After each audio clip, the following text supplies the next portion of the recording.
अस्सलामुअलैकुम। टेट की तैयारी के लिए माहौलियाती मुताले के दूसरे वीडियो में आपका इस्तकबाल है। पहले वीडियो को आप सब ने बहुत सराहा, लेकिन बहुत कम लाइक आए हैं। आप सबसे गुजारिश है कि वीडियो की शुरुआत में ही लाइक के बटन को दबा दें और कमेंट लिख कर बताएं कि आप किस शहर से ताल्लुक़ रखते हैं, ताकि मालूम हो कि ये वीडियो किन किन शहरों में देखा जा रहा है। आइए शुरुआत करते हैं।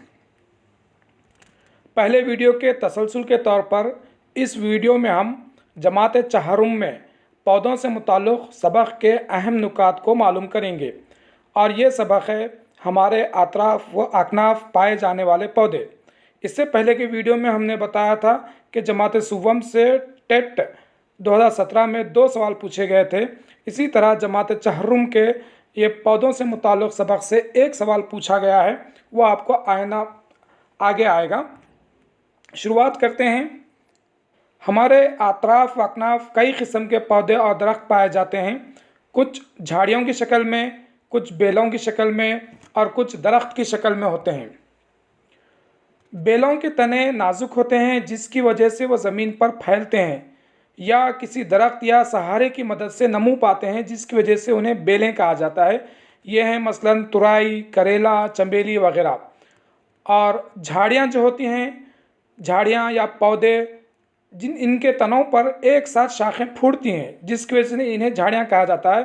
जैसे गेंदा है, मिर्च है, गुलाब है। गुलाब के ताल्लुक़ से 1 सवाल टेट 2017 में पूछा है। उसके बाद है दरख्त। दरख्त का तना बहुत बड़ा और सख्त होता है, जिससे लकड़ी और चौबीना हासिल होती है। ये छाँव भी देते हैं। मसलन इमली का दरख्त है, आम का दरख्त है, पीपल का दरख्त है। ये मिसालें मैंने वो ली हैं जो दरसी किताब में मौजूद हैं, बाकी बहुत सारी मिसालें हो सकती हैं। आइए अब हम मालूम करते हैं पौधे और उनके हिस्से। पौधों के हिस्से हैं जड़, तना, पत्ते, फूल और फल। जड़ जो है ज़मीन के अंदर होती है। तना, पत्ते, फूल और फल जो हैं ज़मीन के ऊपर होते हैं। सबसे पहले हम जड़ के बारे में मालूमात हासिल करते हैं।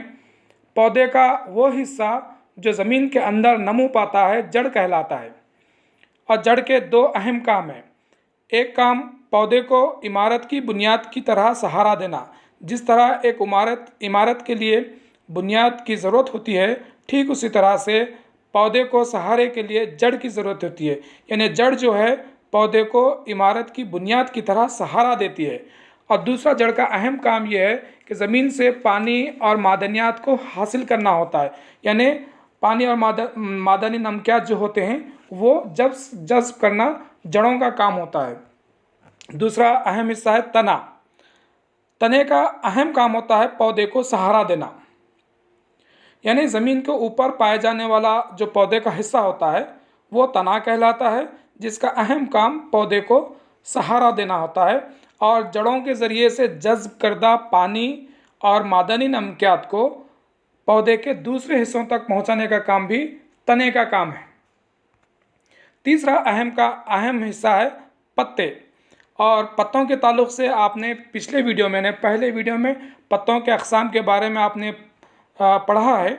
अगर किसी ने नहीं पढ़ा है तो वो पहले वीडियो को आप देख लें।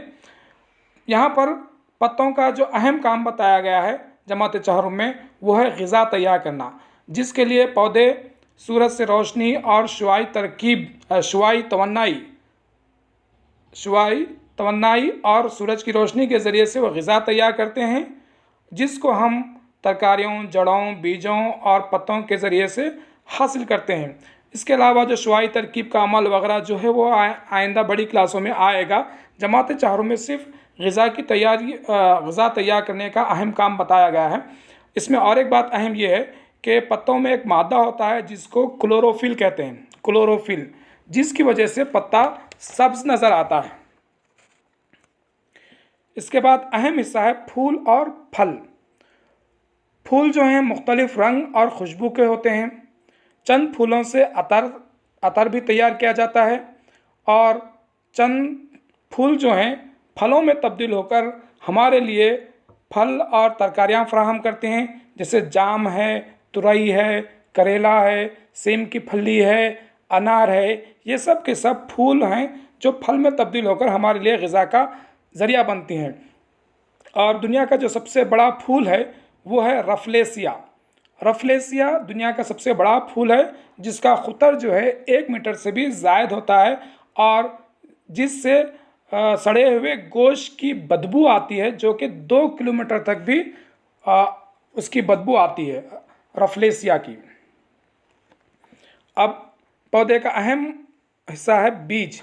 बीज कई किस्म के होते हैं, जिसमें सख्त खौल वाले बीज होते हैं, जिसे इमली का बीज है, जिसको सख्त खौल वाला बीज कहते हैं।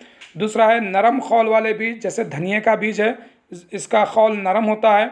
और बाज़ एक बीज वाले होते हैं, जैसे नारियल है, आम है, ये एक बीज वाले हैं।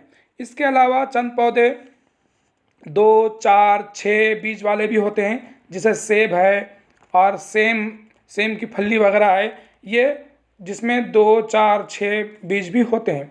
चंद पौधों में ज़्यादा बीज होते हैं, जैसे जवार, मकई, अनार वगैरह। अब बात करते हैं बीज की तंबियत की और इंतशार की। बीज के उपजने से ही नए पौधे बनते हैं, लेकिन बीजों को उपजने के लिए यानी बीज की तंबियत पाने के लिए हवा, पानी और सूरज की रोशनी मुनासिब मकदार की ज़रूरत होती है।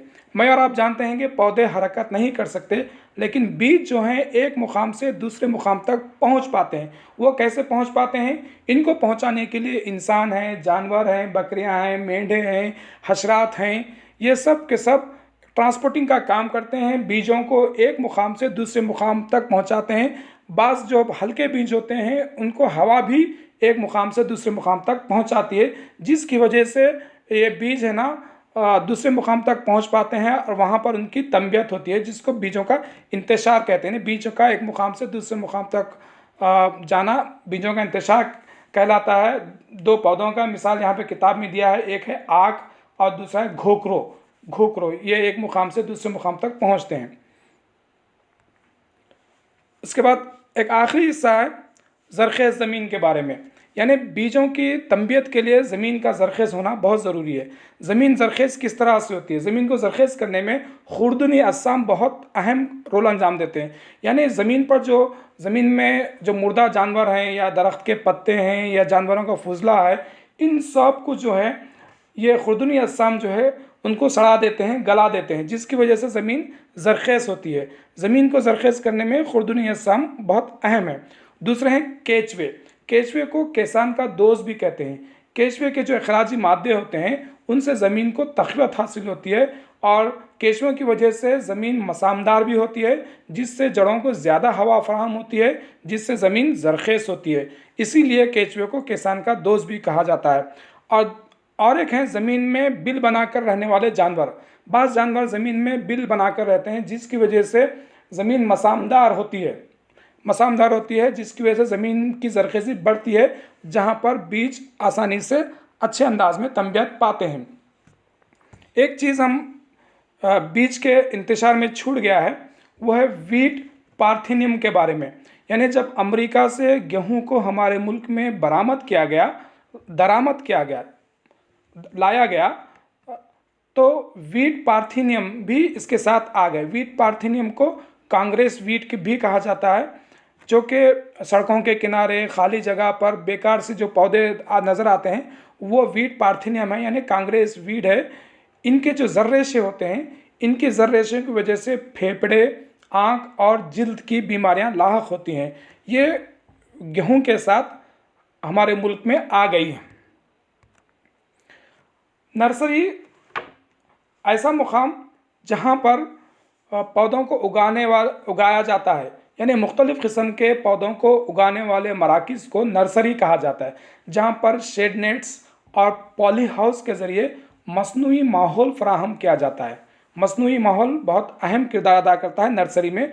मसनूई माहौल फराहम करने के लिए आपको शेड नेट्स और पॉली हाउस वगैरह तामीर करना पड़ता है।